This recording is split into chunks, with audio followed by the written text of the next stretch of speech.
Bonjour chers élèves, dans cette vidéo on va corriger un exercice sur le pendule élastique, extrait de National 2008, session de rattrapage.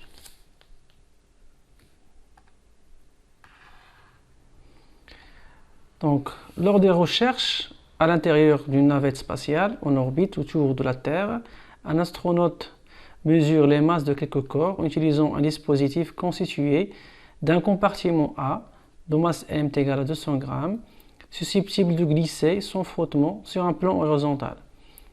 Le compartiment est relié aux extrémités de deux ressorts R1 et R2 de même raideur K et de même longueur à vide L0, et dont les autres extrémités sont fixées à deux supports fixes.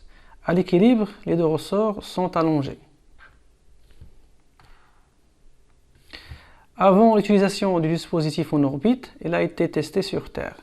Un corps C1 de masse m égale à 100 g est posé à l'intérieur du compartiment A. Le système S formé du compartiment A et du corps C1 est écarté de sa position d'équilibre G0, coïncidant avec l'origine de l'axe OI vers la droite d'une distance Xmax et lâché sans vitesse initiale. Le centre de gravité, G du système S, effectue des oscillations autour de sa position d'équilibre de telle sorte que les ressorts restent allongés. Un ordinateur muni d'une carte d'acquisition permet d'obtenir la courbe représentative des variations de l'abscisse X du centre de gravité G au cours du temps, figure 2. Première question, montrer que les deux ressorts ont la même longueur initiale à l'équilibre delta L1 égale delta L2 égale à 0. Donc tout d'abord, on va faire l'inventaire des forces exerçant sur le corps après avoir déterminé le système étudié. Donc, première question. Donc le système étudié,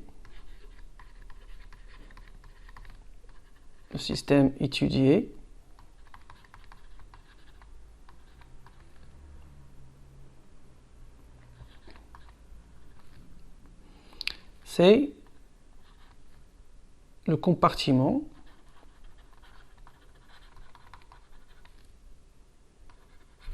plus le corps C. Pour le bilan des forces, vous avez P, le poids du système,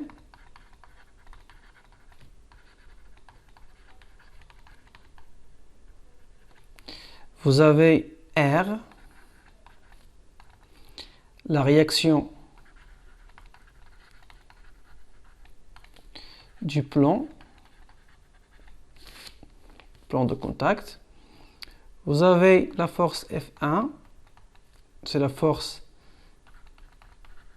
exercée par le ressort R1. Vous avez deuxième force, F2, c'est la force de rappel exercée par le ressort R2. Donc on va représenter les forces. Vous aurez le système étudié que vous avez ici.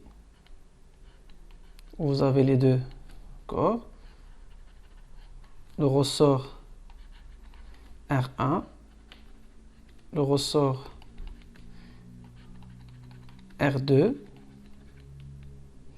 D'accord? Pour l'axe OX, il est horizontal. OX. On va représenter les forces. Donc vous avez le poids,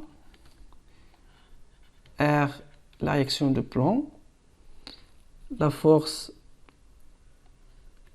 F2, la force F1. Donc à l'équilibre, on va appliquer la première loi de Newton. donc à l'équilibre, selon la première loi de Newton,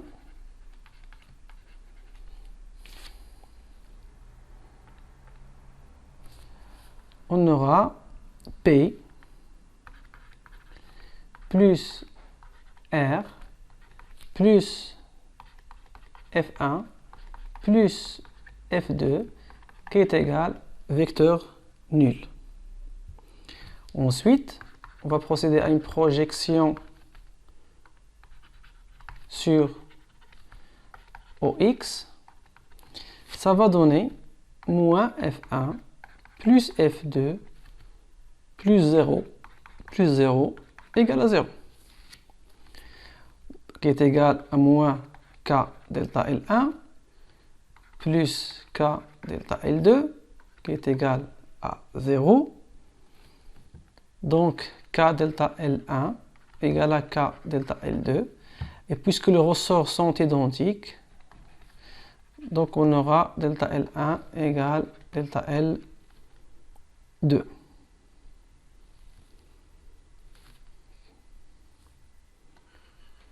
Donc, c'est la réponse à la première question.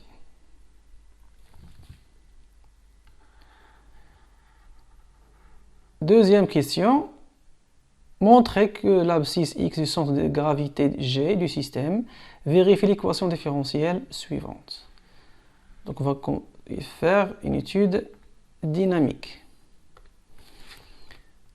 Deuxième question.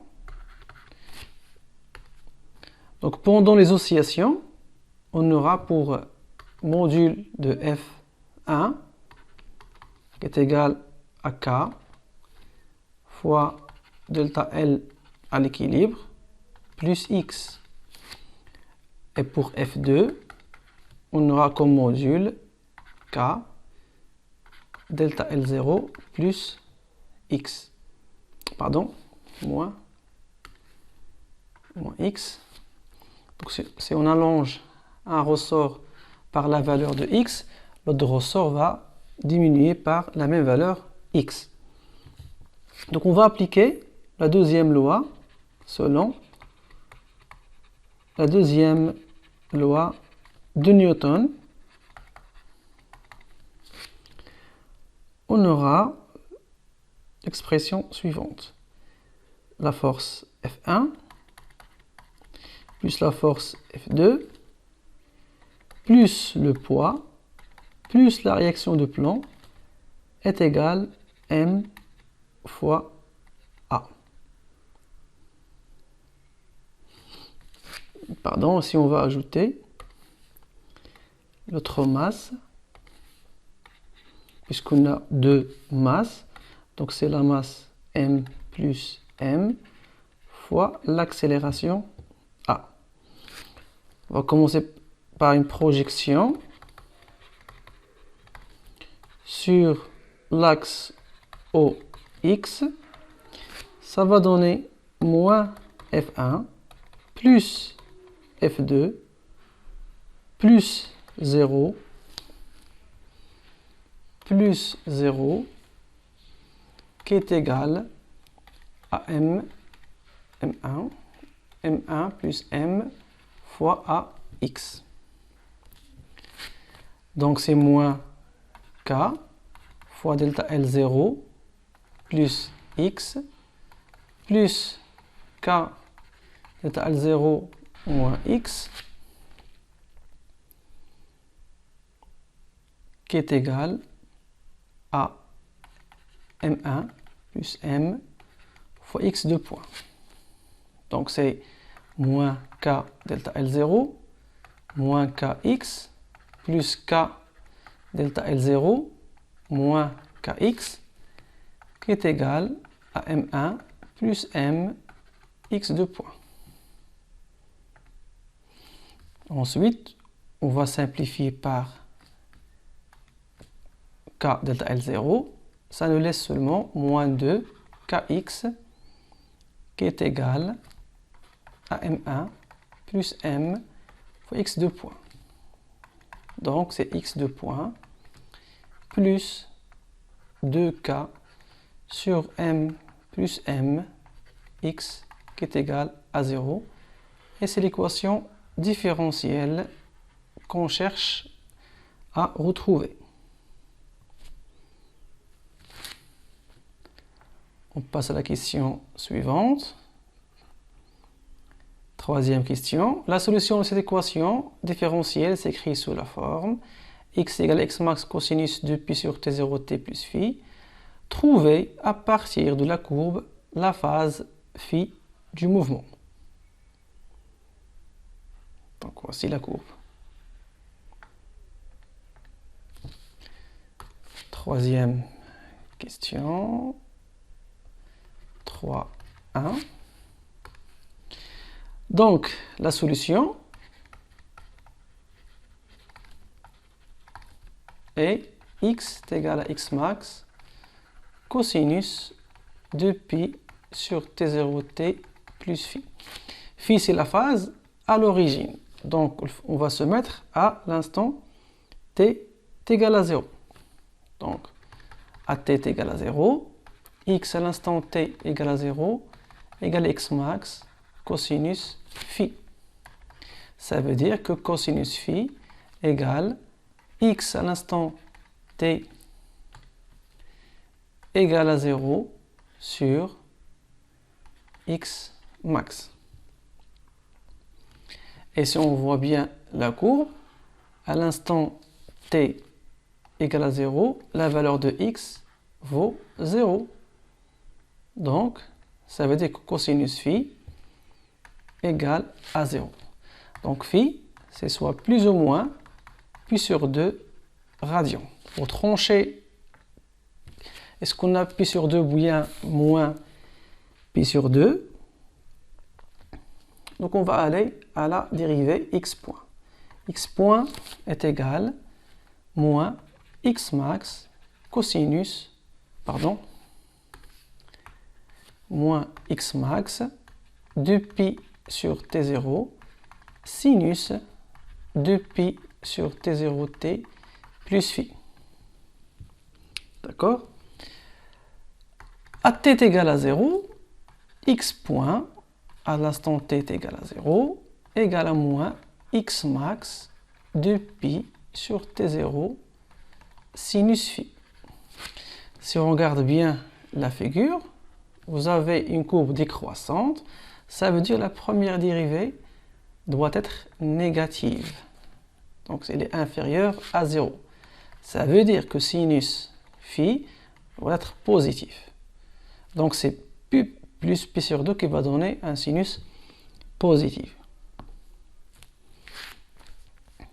Donc, phi égale à pi sur 2 radians.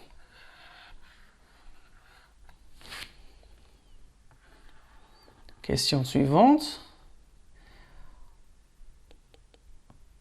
En utilisant l'équation différentielle et sa solution, trouve l'expression de la période propre T0 en fonction de M1, M et K. Donc ici,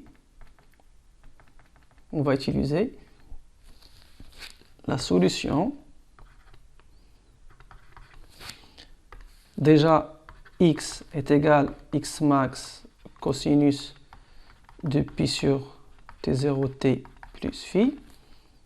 Et x point égale à moins x max de pi sur t0 sinus de pi sur t0t plus phi. Donc si on passe à la deuxième dérivée, x de point, va être égal à moins 2pi sur t0 le tout au carré fois x max cosinus 2pi sur t0t plus phi. Vous voyez bien, ce terme-là, c'est x. Donc, x de point est égal à moins 2pi sur t0 le tout au carré fois x. Donc, on remplace dans l'équation différentiel. Vous avez quoi ce différentiel? X de point plus 2k sur m1 plus m, x qui est égal à 0. Donc on va remplacer x de point par cette expression. Ce qui donne, pardon, je vais refaire ça, moins 2pi sur t0, le tout au carré, fois x, plus 2k sur m1 plus m, fois x, qui est égal à 0. On va simplifier par x, et mettre 2pi sur t0 au carré d'un côté, ça va donner 2pi sur t0, le tout au carré,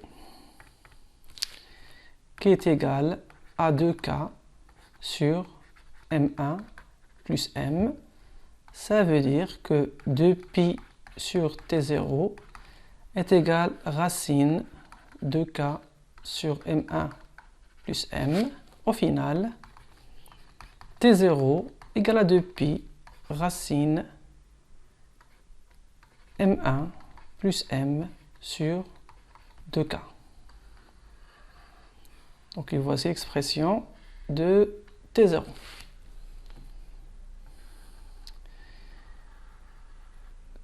Question suivante.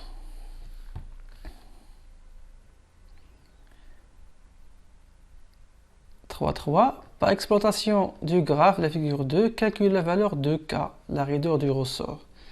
Donc pour retrouver la valeur de k, on va utiliser ce qu'on a retrouvé précédemment. Donc d'après la courbe, la valeur de t0, voici t0, ou bien la voilà, c'est de 1 seconde. Donc graphiquement, on va utiliser le graphe avec l'équation précédente.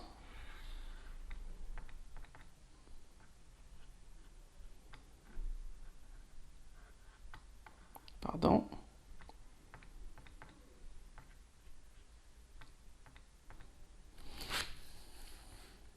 Question 3.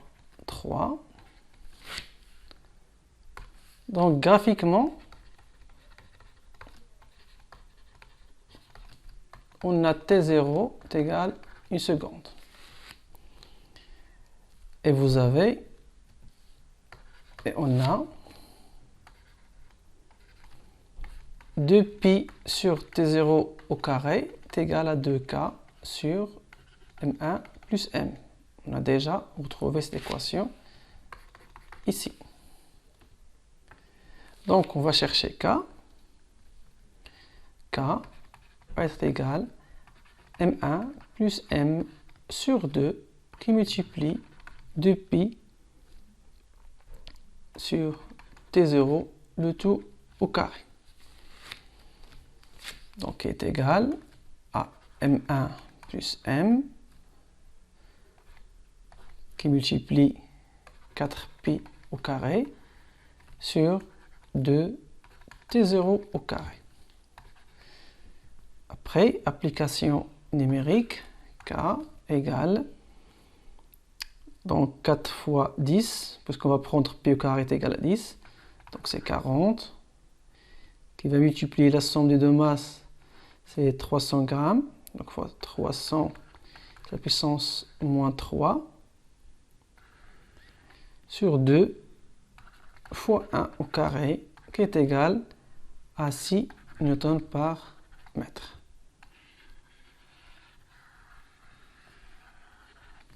Donc voilà la valeur de 2K. Question suivante, 3.4. L'astronaute réalise la même expérience en utilisant le même corps C1 et le même dispositif dans une navette spatiale en orbite autour de la Terre. Et il trouve la même valeur de la période T0. Que peut-on conclure? Comme vous voyez ici, l'expression de T0 elle ne dépend que de la raideur et la masse du système. Donc elle ne dépend pas de la gravité par exemple. Ça veut dire il y a seulement deux paramètres, la raideur et la masse. Et puisqu'on n'a pas changé dans l'expérience la valeur de la masse ni de la raideur, donc T0 va rester constante. Donc en conclusion, la période propre du système, la période propre T0 ne dépend que de la masse du système et de la raideur du ressort. Donc les autres paramètres ne vont pas influencer la valeur de la période propre. Dernière question. L'astronaute utilise le même dispositif précédent pour mesurer la masse M2 d'un corps C2 en orbite. Il trouve que la période propre des oscillations du système est T'0, 1,5 secondes. On déduit la valeur de M2. Donc c'est très simple.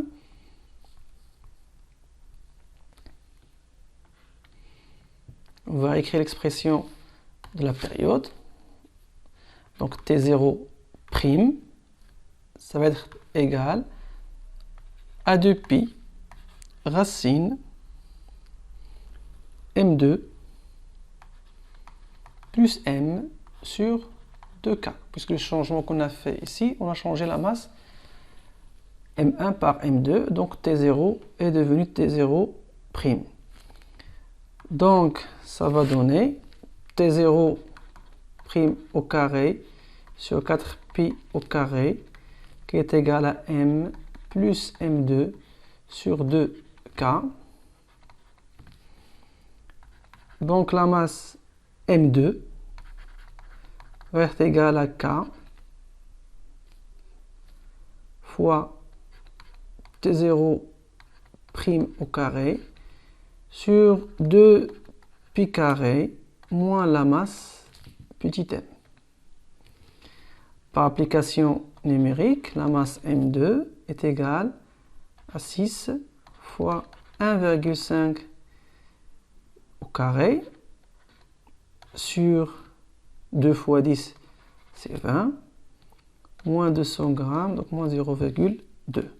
Donc la masse M2 est égale à 0,475 kg. Ça veut dire 475 grammes. Et voici l'expression et la valeur. Donc voici l'expression littérale et l'expression finale.